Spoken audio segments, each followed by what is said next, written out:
the Heisenberg operators at this moment are a little mysterious. They are supposed to be given by this formula, but we've seen that calculating U can be difficult, so calculating the Heisenberg operator can be difficult sometimes. So what we try to do in order to simplify that is find an equation that is satisfied by the Heisenberg operator, a time derivative equation. So let's try to find an equation that is satisfied by the Heisenberg operator rather than a formula. You would say, well, this is better, but the fact is that seldom you know U, and even if you know U, you have to do this simplification, which is hard. So finding a differential equation for the operator is useful. So differential equation for Heisenberg operators. So what do we want to do? We want to calculate IH bar ddt of the Heisenberg operator. And what do we get? Well, we have several things. Remember, the Schrödinger operator can have a bit of time dependence. The time dependence would be an explicit time dependence. So let's take the time derivative of all this. So you would have three terms. IH bar du dagger dt as u plus u dagger as du dt plus, with an IH bar, plus u dagger IH bar das dt. I'm sorry, das dt and u. So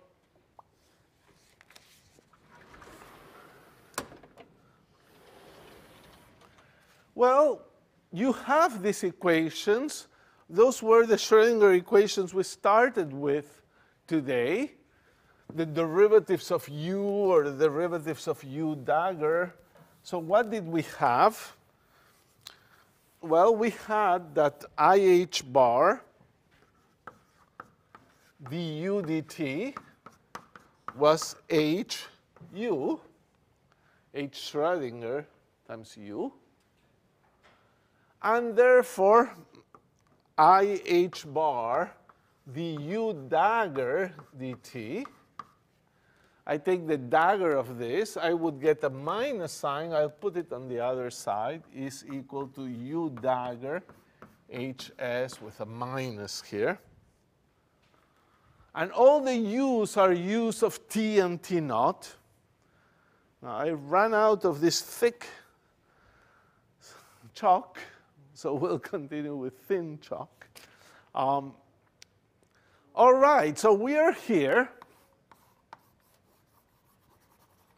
We wrote the time derivative, and we have three terms to work out.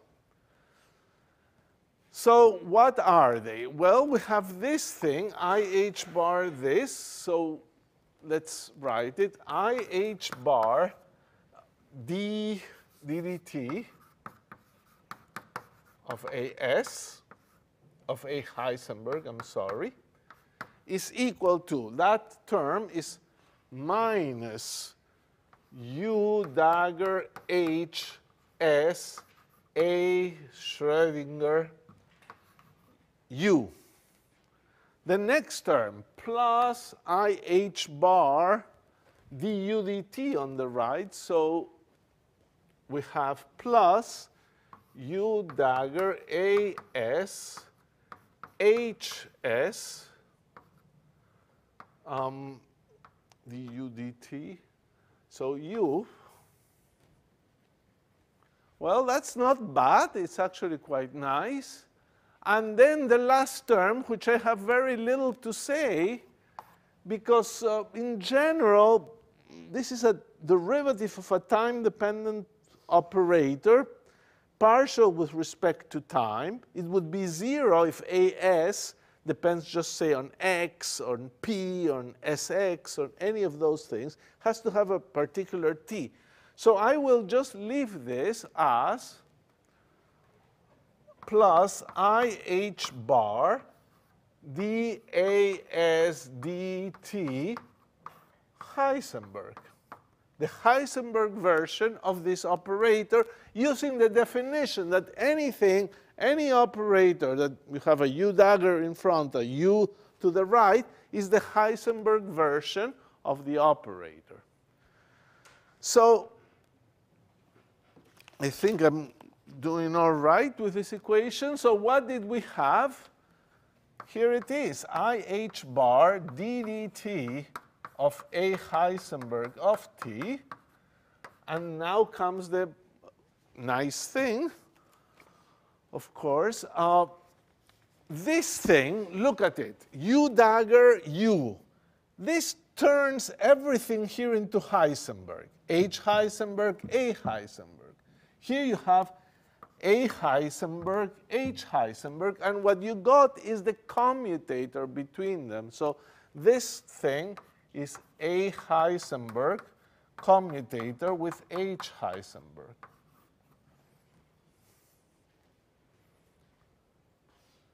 That whole thing. And then you have plus IH bar dAs dt Heisenberg.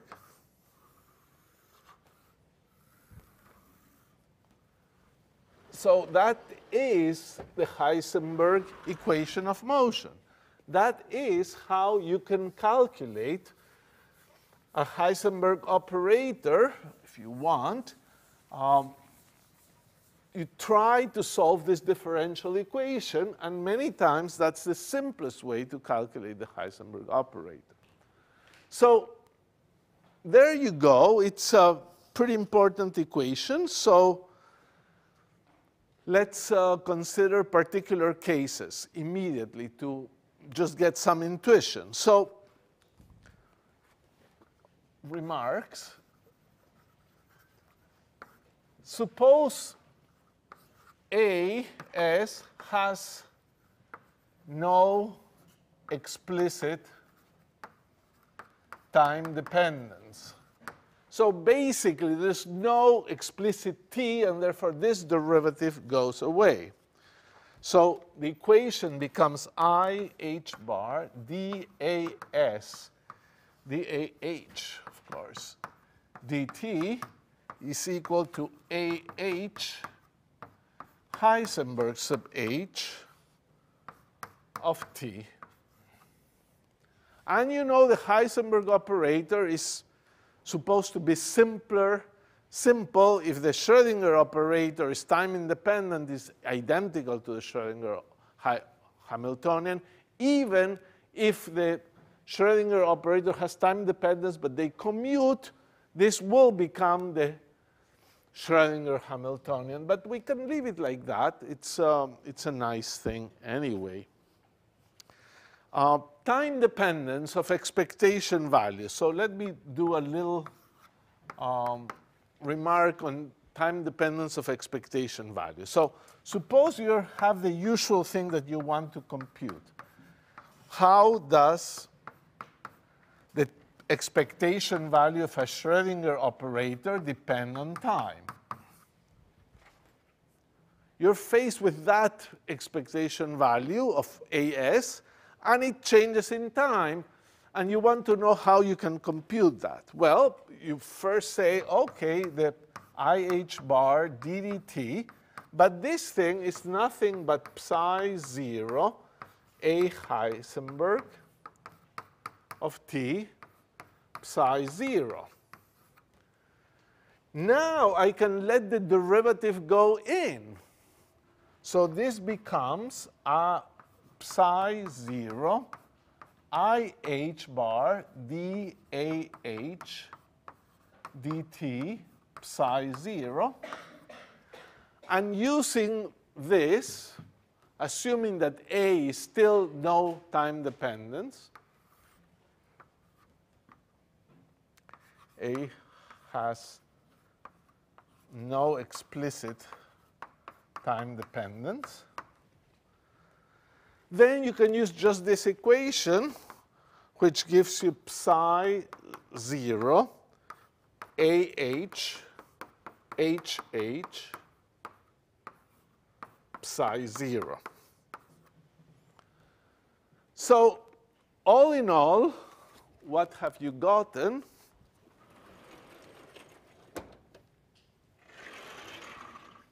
You've gotten a rather simple thing.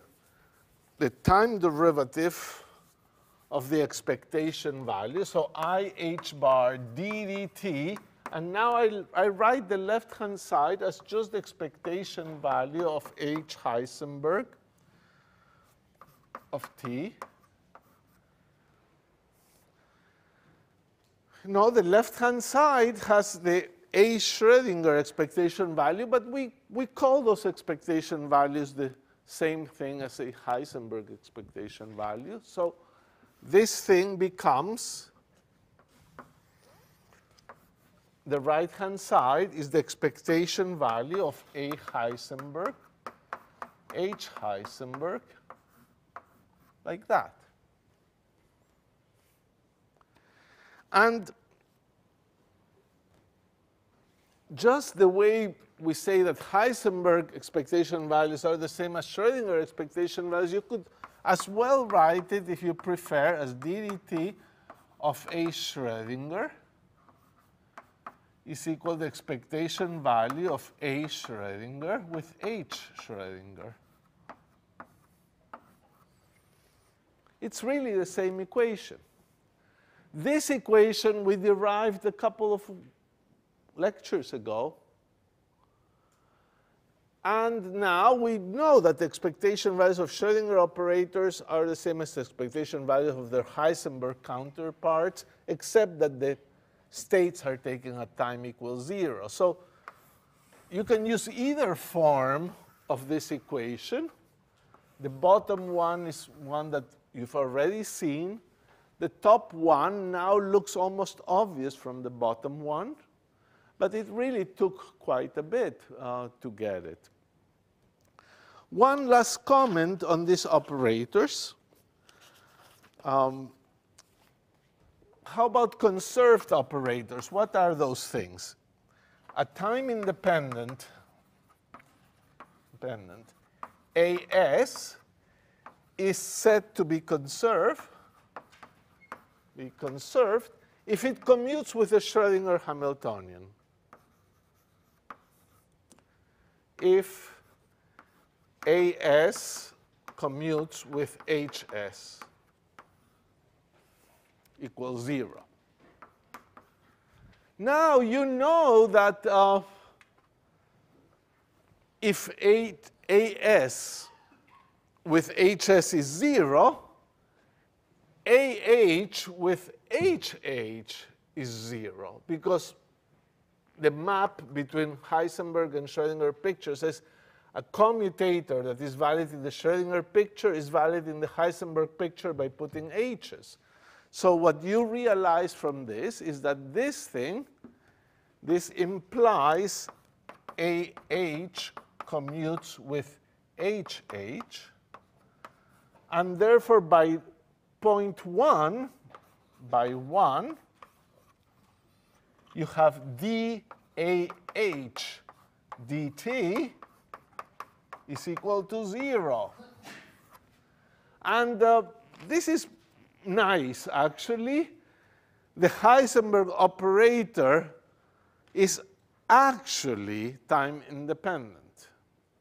It just doesn't depend on time. So a Schrödinger operator, it's a funny operator. It doesn't have time in there. It has x's, p's, spins, and you don't know in general if it's time independent in the sense of expectation values.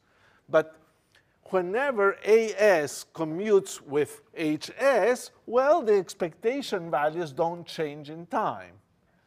But as you know, this DDT can be brought in because the states are not time dependent. So the fact that this is 0 means the operator, Heisenberg operator, is really time independent. Whenever you have a Schrödinger operator has no t, the Heisenberg one can have a lot of t. But if the operator is conserved, then the Heisenberg operator will have no t's after all. It will really be conserved.